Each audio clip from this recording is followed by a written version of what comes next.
আসসালামু আলাইকুম। আজকের এই রেসিপিটা দেখার পরে আমার মনে হয় চোখে পানি আর ধরে রাখা যাবে না, এরকম একটা রেসিপি। মানে মিষ্টি আলুর তৈরি ভাত। এটা যুদ্ধ এবং যুদ্ধের পরবর্তী সময়ে ভাতের অভাবে আর কি এটা খাওয়া হতো। মাঝে মাঝে যখন চাল পাওয়া যেত তখন এর সাথে মিক্স করে চাল অ্যাড করে তারপর এটা রান্না করে সিদ্ধ করে আর কি খাওয়া খাওয়া হতো। মাঝে মাঝে আর কি আঁচলে ছেঁকে কিছু চিংড়ি মাছ পুকুর থেকে ধরে সেটার ভর্তা এটার সাথে অ্যাড করে তারপর খাওয়া হতো। তো এটা রান্না করে খাওয়ার পর আমি দাদুকে ফোন দিয়েছি। মানে ওরকম বয়োজ্যেষ্ঠ আমাদের ফ্যামিলিতে আর কেউই নেই, মানে আমার নানা নানু শ্বশুর শাশুড়ি তারা মারা গেছে, আর আমার দাদা মারা গেছে, দাদি আছে। মানে ফোন দিয়ে বললাম যে দাদু তুমি আমাদের জন্য অনেক কষ্ট করেছো আসলে। আজকে ফার্স্ট একটা দিন আমি এটা খেয়েছি, কিন্তু দিনের পর দিন তারা এই খাবারটা কিভাবে খেয়েছিল সত্যি আমার জানা নাই। সেই সময় এমন কেউ নাই যে এই খাবারটা না খেয়েছে। তো মিষ্টি আলুটা মানে চালের মতো করে কুচি করে কেটে নিয়ে খুব ভালো করে ধুয়ে নিয়েছি। তারপর এটা গরম পানিতে আর কি সিদ্ধ করে নিব। হয়তোবা আমরা সেই অভাবের সময়টা কিছুতেই এখন আমাদের ভিতরে আসবে না, কারণ আমরা এটা চোখে দেখিনি।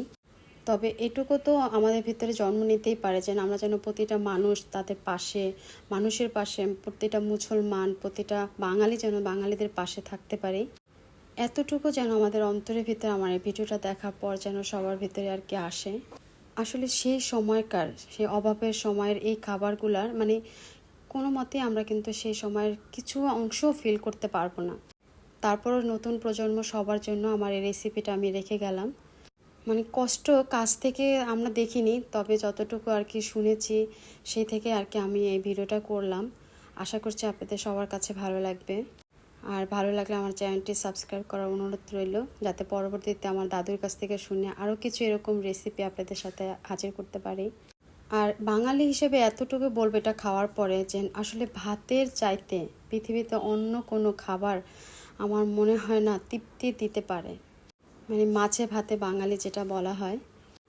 আর সেই ভাতের অভাবেই কিন্তু এরকমভাবে আলু দিয়ে ভাত বানিয়ে তারপরে সেটা খাওয়া হতো। আর তখন কিন্তু অনেক ভাই বোন থাকতো। মানে আমার দাদুরই মানে আমার বাপ চাচারাই ছিল 9 জন। তো বুঝতে পারতেছেন এতগুলো মানুষের প্রতিদিন ভাত মানে কোনো মতে পসিবল ছিল না। তো তখন প্রায় তারা এরকম খাবারটা নাকি খেত। যাক আলহামদুলিল্লাহ, সবাই এখন আগের থেকে অনেক অনেক ভালো। সবাই দোয়া করবেন।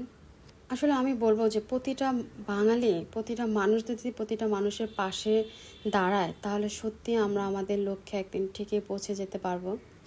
আর আমার এই রেসিপিটা হতে পারে যুদ্ধ কিংবা যুদ্ধ পরবর্তী সময়ে আমরা বাঙালিরা কিভাবে কষ্টে জীবন যাপন করেছিলাম তার একটা মানে স্মরণীয় উদাহরণ।